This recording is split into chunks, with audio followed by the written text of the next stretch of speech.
ಓಂ ಗುರುಭ್ಯೋ ನಮಃ ಅರ್ಕಮಹಾಗಣಾಧಿಪತಿಯೇ ನಮಃ ಆತ್ಮಗುರುವೇ ನಮಃ ಭದ್ರಕಾಳಿಯೇ ನಮೋ ನಿತ್ಯಂ ಸರಸ್ವತಿಯೈ ನಮೋ ನಮಃ ವೇದ ವೇದಾಂಗ ವೇದಾಂತ ವಿದ್ಯಾಸ್ಥಾನ ವಿವೇಚ ಎಲ್ಲ ಜ್ಯೋತಿಷ್ಯ ಅಭಿಮಾನಿಗಳಿಗೆ ಈ ದಿನದ ಪ್ರಣಾಮಗಳು. ಈ ದಿನ ಕನ್ಯಾ ರಾಶಿಯವರ ದಿನ ಭವಿಷ್ಯವನ್ನು ನೋಡೋಣ. 26/2/2026 ಶನಿವಾರ, ಷಷ್ಠಿ ತಿಥಿ, ಸಪ್ತಮಿ ತಿಥಿ, ಮಖಾ ನಕ್ಷತ್ರ, ಪುಬ್ಬಾ ನಕ್ಷತ್ರ, ವಜ್ರಯೋಗ ಮತ್ತು ಸಿದ್ಧಿಯೋಗಗಳ ಸಂಯೋಜನೆಗೊಂಡಿರುವುದರಿಂದ ಈ ದಿನದಲ್ಲಿ ಷಷ್ಠಿ ತಿಥಿಯ ವಿಜಯ ಶಕ್ತಿ, ಸಪ್ತಮಿ ತಿಥಿಯ ಉತ್ಸಾಹ ಮತ್ತು ಪ್ರಗತಿ, ಮಖಾ ನಕ್ಷತ್ರದ ಗೌರವ ಮತ್ತು ನಾಯಕತ್ವ, ಪುಬ್ಬಾ ನಕ್ಷತ್ರದ ಸೃಜನಶೀಲತೆ ಮತ್ತು ಸಾಮಾಜಿಕ ಆಕರ್ಷಣೆ, ವಜ್ರಯೋಗದ ದೃಢತೆ ಹಾಗೂ ಸಿದ್ಧಿಯೋಗದ ಕಾರ್ಯ ಸಾಧನೆಯ ಅನುಗ್ರಹ ನಿಮ್ಮ ಜೀವನದ ಮೇಲೆ ವಿಶೇಷ ಪರಿಣಾಮವನ್ನು ಬೀರ್ತಾ ಇದೆ.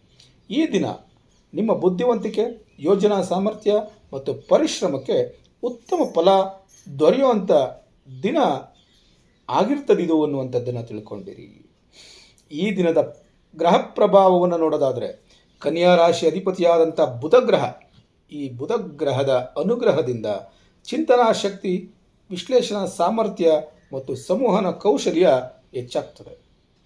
ಈ ದಿನ ಉದ್ಯೋಗ ಮತ್ತು ವ್ಯವಹಾರಗಳಲ್ಲಿ ಪ್ರಗತಿ ಲಭ್ಯವಾಗ್ತದೆ. ಶಿಕ್ಷಣ, ಜ್ಯೋತಿಷ್ಯ ಮತ್ತು ಸಂಶೋಧನಾ ಕಾರ್ಯಗಳಲ್ಲಿ ಯಶಸ್ಸು ಸಾಧಿಸುತ್ತಾರೆ.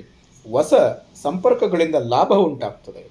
ಆದರೆ ಅತಿಯಾದ ಚಿಂತೆ ಮತ್ತು ಸಣ್ಣ ವಿಷಯಗಳ ಬಗ್ಗೆ ಹೆಚ್ಚು ಯೋಚನೆ ಮಾಡುವಂಥದ್ದು ಬೇಡ. ಅದರ ಜೊತೆಗೆ ಮುಖ್ಯವಾದಂಥ ಸೂಚನೆ ಏನು ಅಂತಂದರೆ, ಯೋಜಿತ ಕಾರ್ಯ ಮತ್ತು ತಾಳ್ಮೆಯು ನಿಮ್ಮ ಯಶಸ್ಸಿನ ಬಾಗಿಲು ತೆರೆಯುತ್ತದೆ ಎನ್ನುವಂಥದ್ದನ್ನು ತಿಳ್ಕೊಂಡ್ರೆ, ಸಪ್ತಮಿ ಮತ್ತು ಷಷ್ಠಿ ತಿಥಿಗಳ ಪ್ರಭಾವ ಇರೋದರಿಂದ ಷಷ್ಠಿ ತಿಥಿಯಿಂದ ನಮಗೆ ಅಡಚಣೆಗಳ ನಿವಾರಣೆ, ಸ್ಪರ್ಧೆಗಳಲ್ಲಿ ಜಯ ಮತ್ತು ಆತ್ಮವಿಶ್ವಾಸ ಅನ್ನುವಂಥದ್ದು ವೃದ್ಧಿಯಾಗ್ತದೆ. ಸಪ್ತಮಿ ತಿಥಿಯ ಪ್ರಭಾವದಿಂದ ಈ ದಿನ ತೇಜಸ್ಸು ಮತ್ತು ಕಾರ್ಯಶಕ್ತಿ, ಹೊಸ ಕಾರ್ಯಗಳಿಗೆ ಅನುಕೂಲ ಉಂಟಾಗುವಂಥದ್ದು, ಗೌರವ ಮತ್ತು ಪ್ರಭಾವ ವೃದ್ಧಿಯಾಗುವಂಥದ್ದು ಆಗ್ತಾ ಇರ್ತದೆ. ಈ ದಿನ ಬಾಕಿ ಉಳಿದ ಕಾರ್ಯಗಳನ್ನು ಪೂರ್ಣಗೊಳಿಸ್ಬೋದು, ಹೊಸ ಯೋಜನೆಗಳಿಗೆ ಚಾಲನೆಯನ್ನು ನೀಡಬಹುದು. ಮಖಾ ನಕ್ಷತ್ರದ ಪ್ರಭಾವ ಇರೋದರಿಂದ ಸಮಾಜದಲ್ಲಿ ಗೌರವ ಮತ್ತು ಪ್ರತಿಷ್ಠೆ ಹೆಚ್ಚಾಗ್ತದೆ. ಹಿರಿಯರ ಸಹಕಾರ ಅನ್ನುವಂಥದ್ದು ಲಭ್ಯವಾಗ್ತದೆ. ನಾಯಕತ್ವದ ಅವಕಾಶಗಳು ಸಿಗ್ತದೆ. ಈ ದಿನ ನಿಮ್ಮ ಜ್ಞಾನ ಮತ್ತು ಅನುಭವಕ್ಕೆ ಮೆಚ್ಚುಗೆ ದೊರೆಯಬಹುದು. ಪ್ರಮುಖ ವ್ಯಕ್ತಿಗಳ ಸಂಪರ್ಕ ಲಭಿಸಬಹುದು. ಪುಬ್ಬಾ ನಕ್ಷತ್ರದ ಪ್ರಭಾವ ಇರೋದರಿಂದ ಸೃಜನಶೀಲತೆ ಮತ್ತು ಕಲಾತ್ಮಕತೆ, ಹೊಸ ಸ್ನೇಹ ಮತ್ತು ಸಂಪರ್ಕಗಳು, ಮನಸ್ಸಿಗೆ ಉಲ್ಲಾಸ ಇವೆಲ್ಲ ದೊರೆಯೋ ಸಾಧ್ಯತೆ ಇದೆ. ಆದ್ದರಿಂದ ಯೂಟ್ಯೂಬರ್ಗಳಿಗೆ, ಜ್ಯೋತಿಷ್ಯದಲ್ಲಿರುವಂಥವ್ರಿಗೆ, ಶಿಕ್ಷಣ ಕ್ಷೇತ್ರದಲ್ಲಿರುವಂಥವ್ರಿಗೆ, ಬರವಣಿಗೆ ಕ್ಷೇತ್ರದಲ್ಲಿರುವಂಥವ್ರಿಗೆ ಉತ್ತಮ ಫಲ ಅನ್ನುವಂಥದ್ದು ಲಭ್ಯವಾಗ್ತದೆ. ಸಾರ್ವಜನಿಕ ಕಾರ್ಯಕ್ರಮಗಳಲ್ಲಿ ಯಶಸ್ಸು ಸಾಧ್ಯವಾಗ್ತದೆ. ವಜ್ರಯೋಗದ ಪ್ರಭಾವ ಇರೋದರಿಂದ ದೃಢ ನಿರ್ಧಾರಗಳನ್ನು ತೆಗೆದುಕೊಳ್ಳುವಂಥ ಶಕ್ತಿ ದೊರೆಯುತ್ತದೆ. ಆದರೆ ಮಾತಿನಲ್ಲಿ ಕಠಿಣತೆ ಅಥವಾ ಟೀಕಾತ್ಮಕ ಧೋರಣೆಯನ್ನು ತೋರಿಸೋದು ಬೇಡ ಅನ್ನುವಂಥದ್ದನ್ನು ತಿಳ್ಕೊಂಡಿರಿ. ಈ ದಿನ ಇತರರ ಭಾವನೆಗಳಿಗೆ ಗೌರವವನ್ನು ನೀಡಿ ಅನಗತ್ಯ ವಾದಗಳನ್ನು ತಪ್ಪಿಸಿಬಿಡಿ. ಸಿದ್ಧಿಯೋಗದ ಪ್ರಭಾವ ಇರೋದರಿಂದ ಕೈಗೊಂಡ ಕಾರ್ಯಗಳಲ್ಲಿ ಯಶಸ್ಸು ಲಭ್ಯವಾಗ್ತದೆ. ಮನೋಭಿಲಾಷೆಗಳ ಪೂರ್ಣತೆ ಅನ್ನುವಂಥದ್ದು ದೊರೆಯುತ್ತದೆ. ಹೊಸ ಯೋಜನೆಗಳಲ್ಲಿ ಸಾಧನೆಯನ್ನು ಕಾಣ್ತೀರಿ. ಈ ದಿನ ಶುಭ ಕಾರ್ಯಗಳನ್ನು ಆರಂಭಿಸಲು ಅತ್ಯುತ್ತಮವಾದಂಥ ದಿನ. ಜ್ಞಾನ ಮತ್ತು ಬೋಧನಾ ಕಾರ್ಯಗಳಲ್ಲಿ ವಿಶೇಷ ಯಶಸ್ಸನ್ನು ಸಾಧಿಸ್ತೀರಿ. ಉದ್ಯೋಗದ ಫಲವನ್ನು ನೋಡೋದಾದರೆ ಮೇಲಧಿಕಾರಿಗಳ ಮೆಚ್ಚುಗೆಯನ್ನು ಪಡ್ಕೊಳ್ತೀರಿ. ಹೊಸ ಜವಾಬ್ದಾರಿ ದೊರೆಯುವಂಥ ಸಾಧ್ಯತೆ ಇದೆ. ವೃತ್ತಿ ಜೀವನದಲ್ಲಿ ಪ್ರಗತಿಯನ್ನು ಕಾಣ್ತೀರಿ.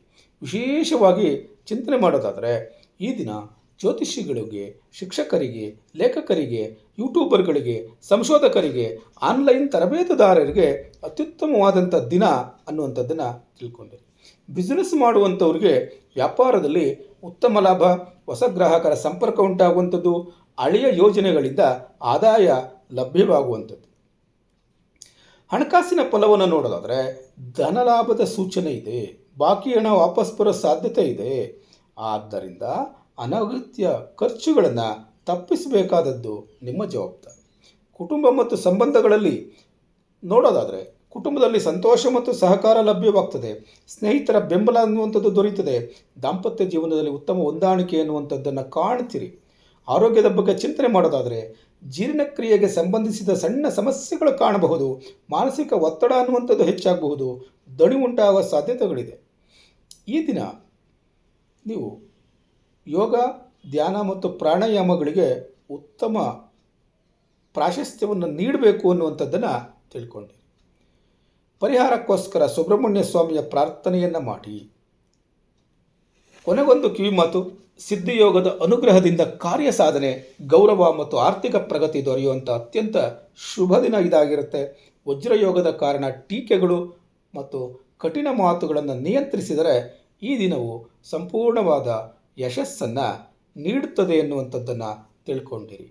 ಈ ದಿನ ಭವಿಷ್ಯ ನಿಮಗೆ ಉಪಯೋಗವಾಗಿದ್ದರೆ ತಪ್ಪದೆ ಚಾನಲನ್ನು ಸಬ್ಸ್ಕ್ರೈಬ್ ಮಾಡಿ, ಲೈಕ್ ಮಾಡಿ, ಶೇರ್ ಮಾಡಿ. ನಾಳೆಯ ದಿನ ಭವಿಷ್ಯದೊಂದಿಗೆ ಮತ್ತೆ ಭೇಟಿಯಾಗೋಣ. ಧನ್ಯವಾದಗಳು.